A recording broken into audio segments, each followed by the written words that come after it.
Hello मित्रमैत्रिणींनो, स्वागत आहे माझ्या चॅनलवर। मी आज जवसाची चटणी बनवून दाखवणार आहे।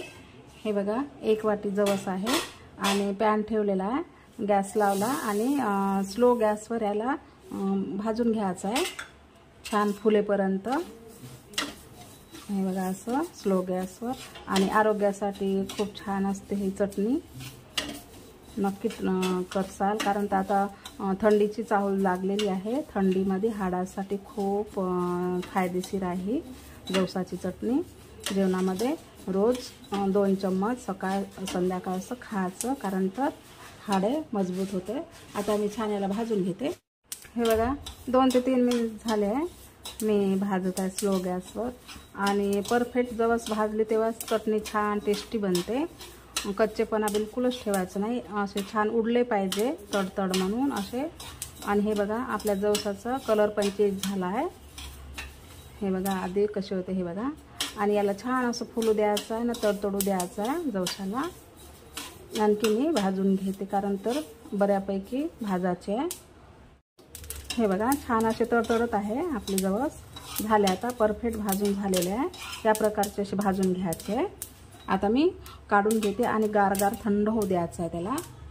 त्याच पॅनमध्ये मी थोडे शेंगदाणे घेतले आहे। आता याला पण थोडं भाजून घ्यायचं आहे, कारण तर त्या चटणीला थोडंसं कळवटपणा येते, त्यासाठी आपण हे शेंगदाणे थोडे भाजून घ्यायचे, मिक्स करायचे, जास्त नाही, खूप कमी प्रमाणात असं भाजून घ्यायचं आहे याला। हे बघा, डाग पडेपर्यंत शेंगदाणे पण असे भाजून घ्यायचे आहे। आणि आता काढून घ्यायचं याला। त्याच पॅनमध्ये 1 चमच तीळ घेतले आम्ही आणि याला पण असं स्लो गॅसवर छान असं भाजून घ्यायचं आहे। तीळ पण छान भाजलेले आहे। आणि लसूण आता भाजून घ्यायचं आहे, खूप नाही भाजायचं आहे, हलकंसं असं, म्हणजे आपल्याला चटणी 1 ते 2 महिने पुरवायची आहे ना, तर याचे कच्चेपणा गेले पाहिजे, खराब होत नाही चटणी लसूण असं थोडं भाजून घेतलं तर। हे बघा, लसूण पण असं छान असं झालेलं आहे, कच्चेपणा गेलेला आहे। आता यामध्ये आपण सगळं एकत्रच मिक्स करू आणि थंड झाल्यानंतर मिक्सरमधून काढून घ्यायचं आहे।